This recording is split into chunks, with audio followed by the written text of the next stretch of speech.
take us through the US response to this in the last hour or two. Yeah, we've had a flurry of briefings from key departments here in the United States. Jake Sullivan, he's the National Security Advisor to the President.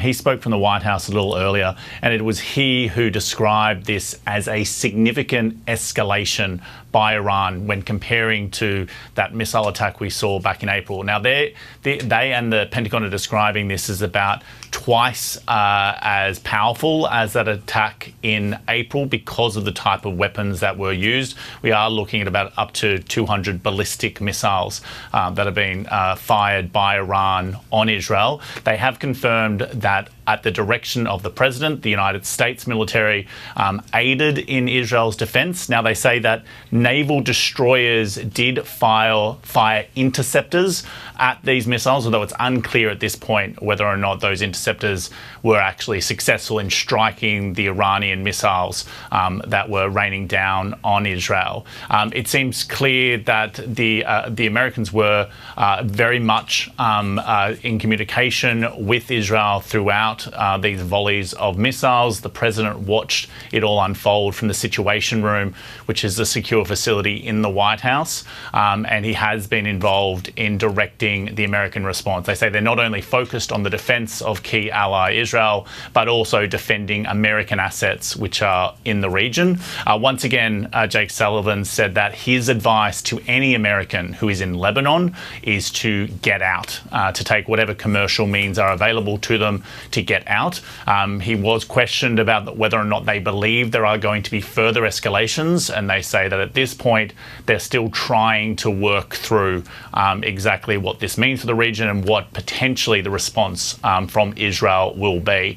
Comparing this to what we saw in April, I think one of the significant differences here is how little warning Israel received, the world received from Iran that this is what they were planning. In April, it was about 72 hours notice by Iran that they were going to undertake what they did. Maybe not the exact details, but we, the world, knew that it was coming. This was given with much less warning. Now, at this point, America's assessment is that this was unsuccessful, that there is no significant damage in Israel. There does appear to have been a death in the West Bank by a Palestinian man, appears to have died perhaps from shrapnel from an intercepted missile, but there doesn't appear to have been significant damage in Israel. So they are saying that it is unsuccessful, but of course the major question everyone is focused on now is whether or not we will see a further escalation, whether or not this was just a show of force by Iran, who felt that they needed to do something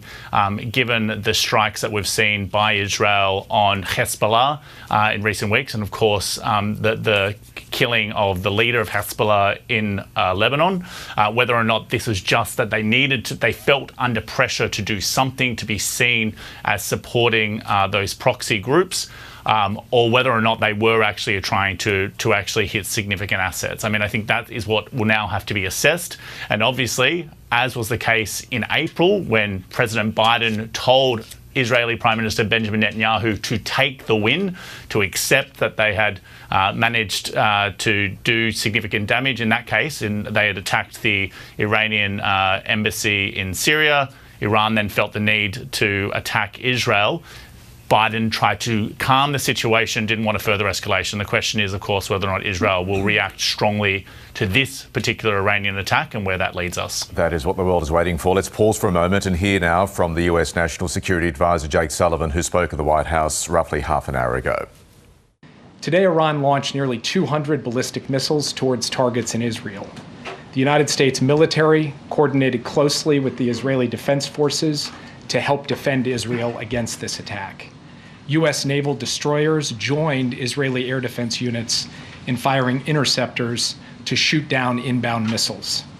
President Biden and Vice President Harris monitored the attack and the response from the White House Situation Room, joined in person and remotely by their national security team. We are still working with the IDF and the authorities in Israel to assess the impact of the attack. But at this time, and I stress at this time, we do not know of any deaths in Israel. We are tracking the reported death of a Palestinian civilian in Jericho in the West Bank. We do not know of any damage to aircraft or strategic military assets in Israel. In short, based on what we know at this point, this attack appears to have been defeated and ineffective. This was first and foremost the result of the professionalism of the IDF, but in no small part because of the skilled work of the U.S. military and meticulous joint planning in anticipation of the attack. We are also aware of reports of a terrorist attack in Jaffa that took the lives of a number of Israeli civilians and wounded several others today. Our condolences go out to the families of the victims and to the family of the Palestinian civilian in Jericho. Obviously, my update here is based on early reports, and we reserve the right to amend and adjust as necessary as we gather more information. The word fog of war was invented for a situation like this. This is a fluid situation. We will consult with the Israelis on next steps in terms of the response and how to deal with what Iran has just done, and we will continue to monitor for further threats and attacks from Iran and its proxies. We are particularly focused on protecting U.S. service members in the region.